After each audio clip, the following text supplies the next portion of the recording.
فلسطین حصہ سوئم۔ اس دوران دنیا میں زیونزم کی تحریک نے زور پکڑا۔ در حقیقت یہ کہنا چاہیے کہ زیونزم کی تحریک نے جنم لیا، اسے صہیونی تحریک بولتے ہیں، تو صہیونیت نے جنم لیا۔ اس تحریک کا مقصد یہودیوں کے لیے اپنا ملک قائم کرنا تھا، اس کے لیے انہوں نے فلسطین کو چنا۔ یہ تحریک یورپ، امریکہ، فلسطین میں زور پکڑتی گئی اور یہودیوں نے بڑی تعداد میں فلسطین میں آباد ہونا شروع کر دیا اور یہاں زمینیں خریدنے لگے۔ یہ سلطنت عثمانیہ کا آخری دور تھا، آخری زمانہ تھا۔ پہلی جنگ عظیم 1914 سے لے کر 1918 1914 to 1918 سلطنت عثمانیہ نے جرمنی کا ساتھ دیا۔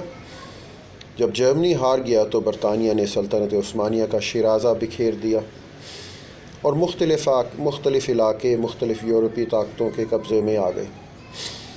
فلسطین پر برطانیہ کا قبضہ ہو گیا۔ 1917 میں برطانیہ کے وزیر خارجہ نے ایک اعلان کیا جس کو اعلان بالفور ڈکلریشن بولتے ہیں، اور اس میں کہا گیا کہ فلسطین میں برطانیہ آزاد یہودی ریاست قائم کرنے میں مدد کرے گا۔ برطانیہ نے ان کو وہاں آباد ہونے اور منظم کرنے میں مدد دی۔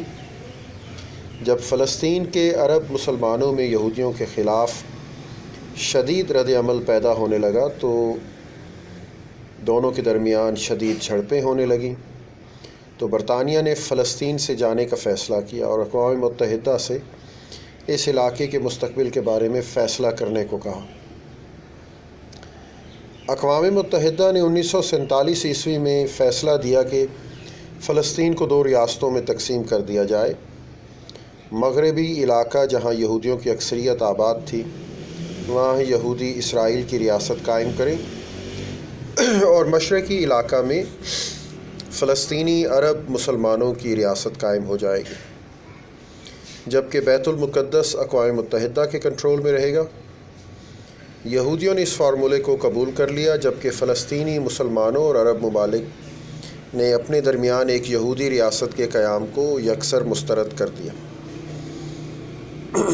یہودیوں نے 14 مئی 1948 کو 1948 اسرائیل کے قیام کا اعلان کیا تو اسرائیل اور عرب ممالک کے درمیان جنگیں چھڑ گئیں، اور یہ جنگیں 1967 تک چلیں۔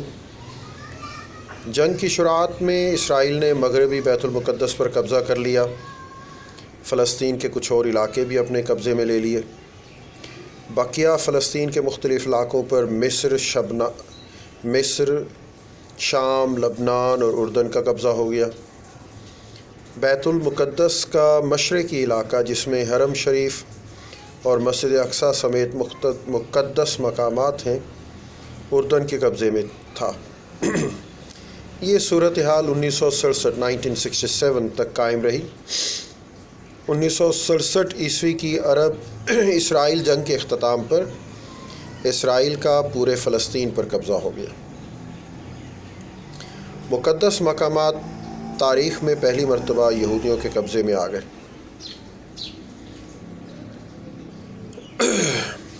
اگر ہم فلسطین کی تاریخ اٹھا کر دیکھتے ہیں تو یقیناً ایک بہت قدیم ترین تہذیب ہے۔ ہم عام طور پر جب ایتھنیسٹی کو دیکھتے ہیں تو بلیو یو می یہ ان ایتھنیسٹی سے بھی پرانی تہذیب ہے۔ جب ہم مذاہب کا ذکر کرتے ہیں تو بلیو یو می یہ ان مذاہب کے ظہور پذیر ہونے سے بھی پرانی تہذیب ہے۔ در حقیقت یہ پورا عرب پیننسولا قدیم ترین انسانی تہذیب کا مرکز رہا ہے، جس میں بہت بڑی امپائرز رہی ہیں، کنگڈمز رہی ہیں، اور ظاہر ہے مختلف ثقافتوں نے یہاں پر جنم لیا، ترقی پائی، اور وہ لوگ جو کہ تہذیب و تمدن میں دلچسپی رکھتے ہیں ان کے لیے تاریخ فلسطین میں بہت مواد ہے جو انہیں اپنی طرف پرکشش بنا دے گا، جو انہیں اپنی طرف کشش کرے گا۔